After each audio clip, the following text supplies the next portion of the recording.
Hi guys, my name is Michael and this is channel not just for the PS Vita fans. Welcome! The time is finally here and the video about the Wizard of the PS Vita, Rinnegatamante, is coming your way. So let's not waste any more time and dive deep into the world of coding, homebrews and all in between. If you own a PS Vita and it is exploited, then you most likely noticed the name The Flow. And if you've paid really good attention, I'm sure you came across another hardly to pronounce name, Rinnegatamante, and that's the figure we'll be looking at today. When I started to create regular PS Vita content on this channel, this name was coming up time and time again. Almost every single episode I've created there was this name attached to it. Therefore it felt natural to be curious, to find out more about when and why it even all started and how it's gonna carry on into the future. And recently I had a unique opportunity to ask him some of my and yours questions, and if you are interested in the answers as much as I am, then please keep watching, they're coming right up. Hi Darren, first of all I would like to thank you very much that you have agreed to answer the stream of my and the viewers' curiosity. It is much appreciated. So let's just introduce yourself for anybody who doesn't know who you are, what's your name, your age, where you're from, and do you study or do you work? Hi, my name is Alessio, I'm 26 and I'm from Italy. Actually, I'm concluding my studies with a master in computer science and during spare time I like to develop for PS Vita. Next, I'm very curious about your nickname. How did it start and does it mean anything? How do you pronounce it correctly? Well, I ideated this nickname when I was very young, around 13, so maybe nowadays it may sound a bit childish, but I grew attached to it and I decided to keep it. No, I don't think it sounds childish, it just sounds a bit different, and that is a good thing. So it is a conjunction of two Italian words, Rinnegati and Amante, which translates to renegades and lovers. The nickname derives from one of my favorite games, Heroes of Might and Magic 5. In the last standalone expansion of the game, a new sub-faction got added in the game, which were my favorite faction. As for the pronunciation, it pronounced roughly into the Rinnegatamante, I guess. I'm always very curious about the nicknames, so thanks for explaining, and I'm very glad you've cleared this one out for us. Now we've got formalities out of the way and let's begin with some PS Vita related questions. When did you get your first PS Vita? Day one? Did you try to exploit it? I got my first PS Vita 1 month after day one and I mainly used it for playing until Rejuvenate got released. I'm not a hacker, nor I'm interested in that kind of knowledge, meaning I never attempted to hack it on my own prior to public hack getting released. What about PSP? Did you own one prior to the PS Vita? Did you exploit it? PSP scene is where I actually started developing. I owned during the span of 5 years 4 different PSPs. The first one I got was a slim one, successively I got a fat one as well. Then I bought a PSP Go at day one and when it perma-bricked I got another fat. All 4 of them mounted a custom firmware, of course. Next question, what was the first ever handheld that you owned? My very first handheld was a Game Boy Color Pikachu edition I received as a Christmas gift from my parents when I was a kid, whilst the first handheld I bought with my own money was the PSP Slim we talked about before. Now let's talk a bit about why and when did you even start to develop specifically for the PS Vita? Did you also program for something else before the PS Vita? My first homebrew developed for the PS Vita was VitaQuake. The very first release was developed for the Revitalize contest made to promote a Rejuvenate release around late 2015. Before PS Vita I developed for both PSP and 3DS. I can also see that you have won some prizes over at the contests, alongside the Flow as well, and that was 6 years ago, and you too was already at the pedestal. Congratulations! And I'm delighted the PS Vita is still your platform of choice. Next question. While we are at the programming, did you always wanted to be programmer? What motivates you to carry on working? Do you enjoy it or is it just work?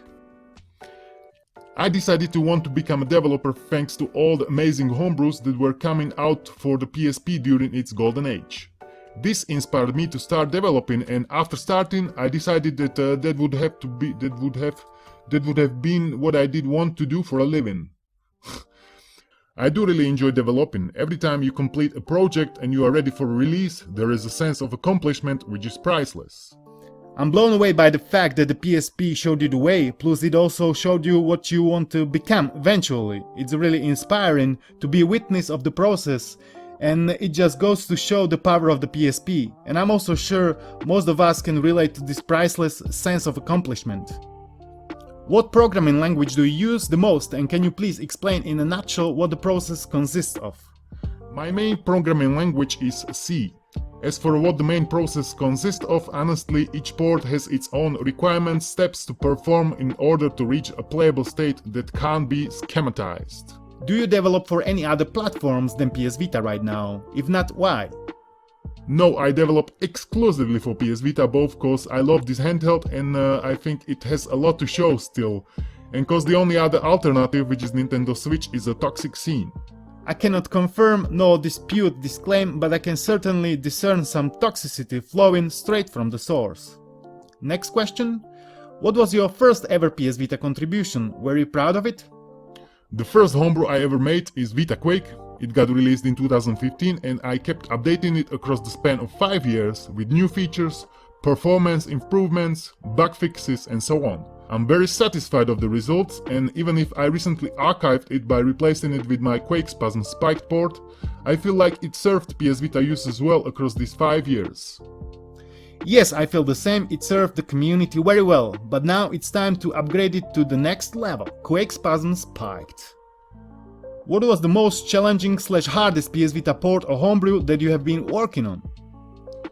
The most challenging and complex piece of software I worked on is definitely VitaGL, a complete open source OpenGL driver for PS Vita targeting desktop GL1 and GLES2. If we don't consider it as a homebrew, no, we do consider it as a homebrew, but we want to know more anyway.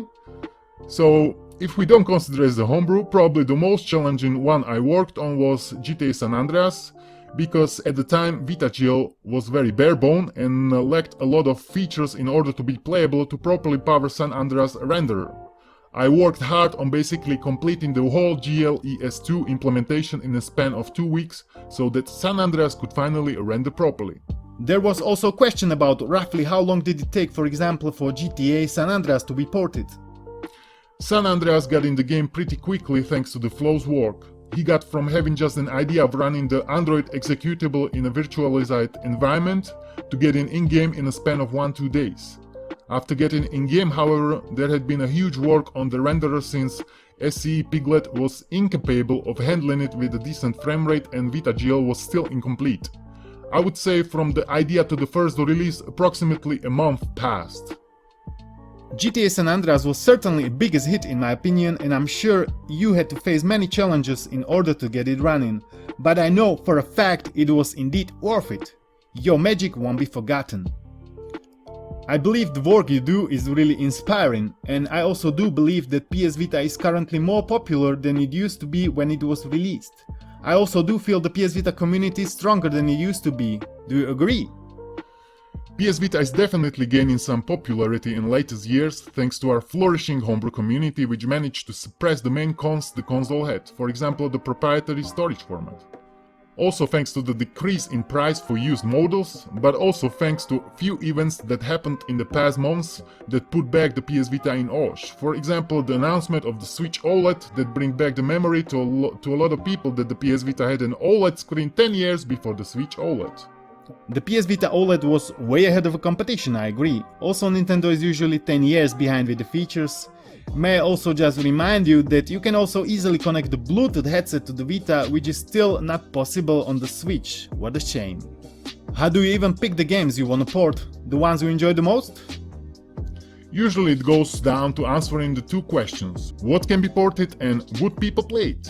If a game answers positively to both questions, then it becomes a possible candidate for a port.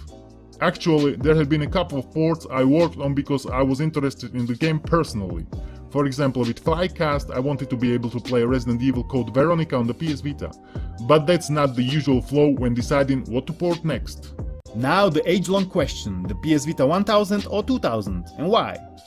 It depends, each one has its pros and cons. I personally prefer a 2000 simply for the fact that finding a recharging cable for it is way easier than one for a 1000 due to the 1000 using a proprietary connector. On the other hand, the 1000 looks better thanks to its OLED screen.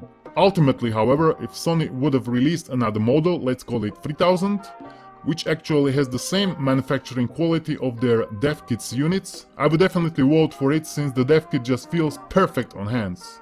Nicely politically correct answered question. Thumbs up. What is your favorite most played official PS Vita game?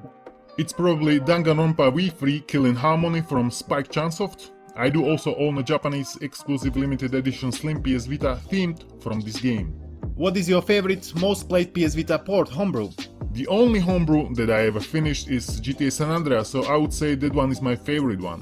GTA San Andreas is the quintessence of the kind of content the PS Vita was lacking and now is starting to get replenished thanks to the work of the homebrew scene. Absolutely agree, it is a quintessential PS Vita port. Do you even have time to play the ports or you just develop it for us to have fun? I have my share of spare time, but honestly, my main gaming device has always been my PC, so I prefer to play on it when I have some spare time. I'm also very interested in your cooperation with the Flow, how it all started. When I started working on the RE3 port, after roughly a week I put it on hold because I got the report that someone else was working on the same port. After some weeks, the Flow contacted me saying he wanted to port RE3 as well because he is a GTA fan and asked me if I wanted to help him.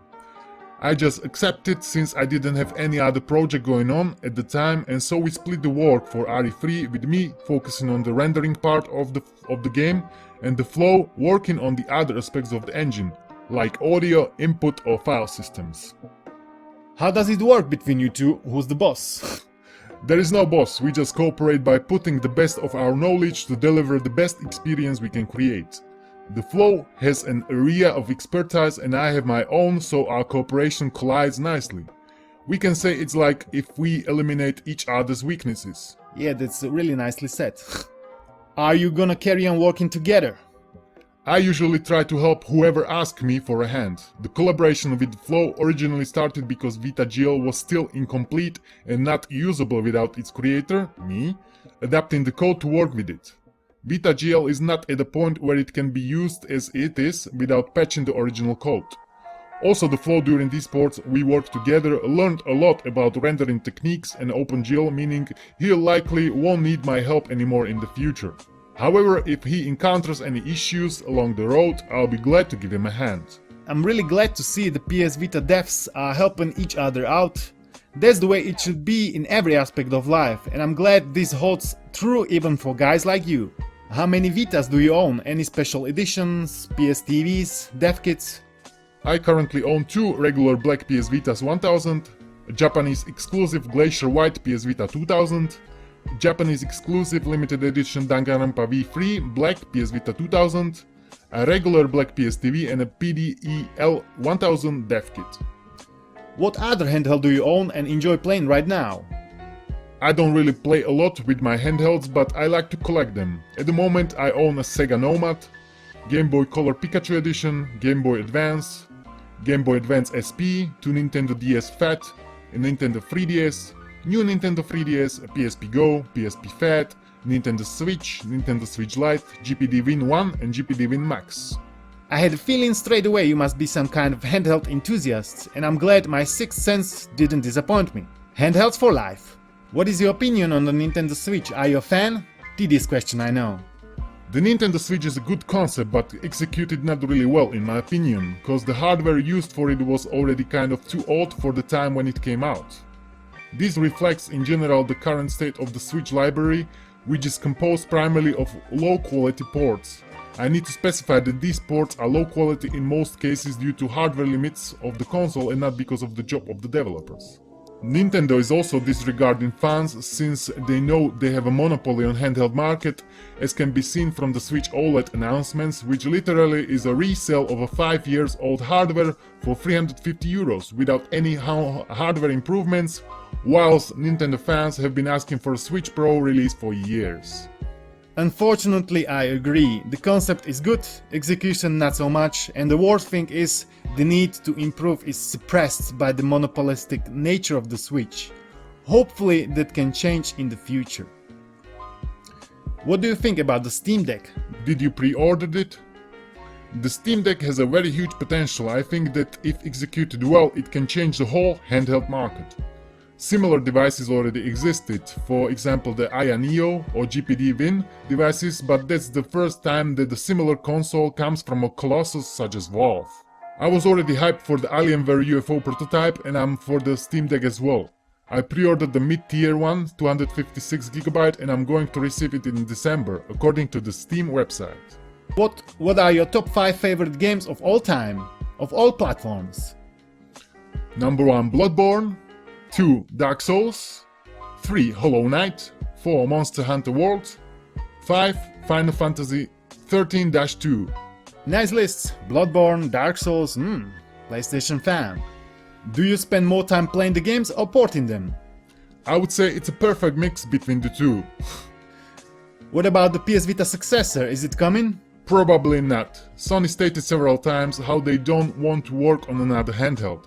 However, I have still hope that one day maybe they'll decide to at least try to release a hybrid like the Switch. Do you have any favorite PS Vita related YouTube channel?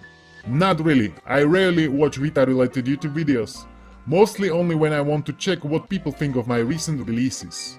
Cheeky question, I'm sure you know where I was aiming at. What do you think about the Kyuhen contest? Was it worth it? The Kyuhen contest has been a pretty cool initiative, and I think we have seen a lot of content thanks to it that we wouldn't have seen ever if it didn't happen. So yes, I think it was totally worth it.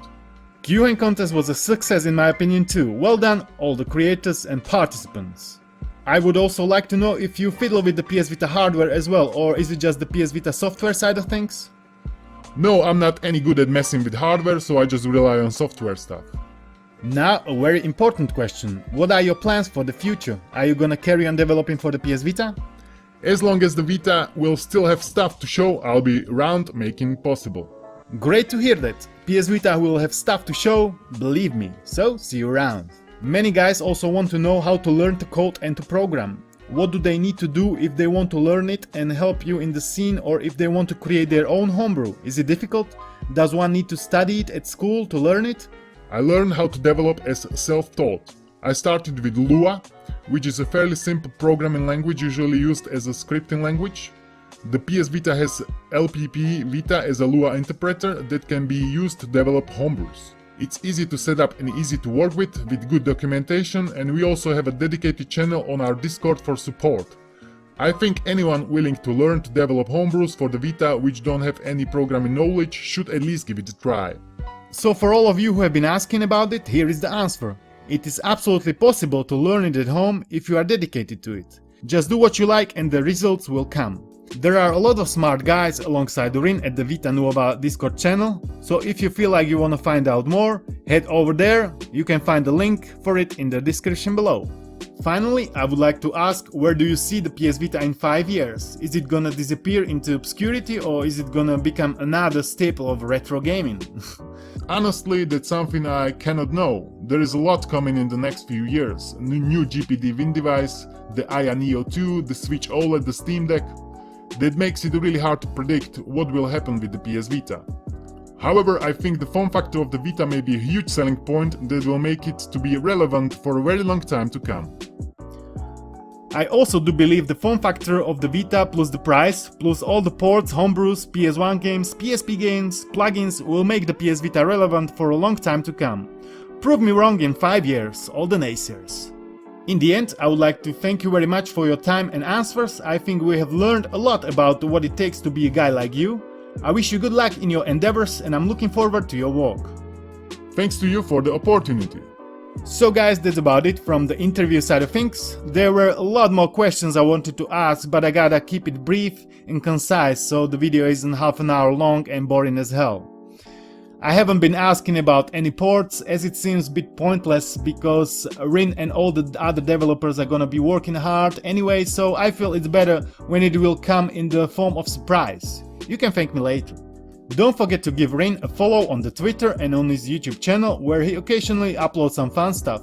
He got also Patreon, so if you feel like supporting him and his work, certainly go and do it. What do you think about the video, guys? Do you like it? Did it answer any of your questions? It certainly did answer many of my inquiries. Let me know your thoughts down below. We are coming to the part of the video where I tell you if you enjoyed the video, please give it a thumbs up and share it with the other PS Vita enthusiasts. It means a lot to me and to the YouTube algorithm. Don't forget to check out our Discord server and follow me on social media. You can now also buy me coffee. All the links are down below. Sub to the channel means you most likely won't miss upcoming content. So thanks for watching guys, and I'll see you in the next one. Peace.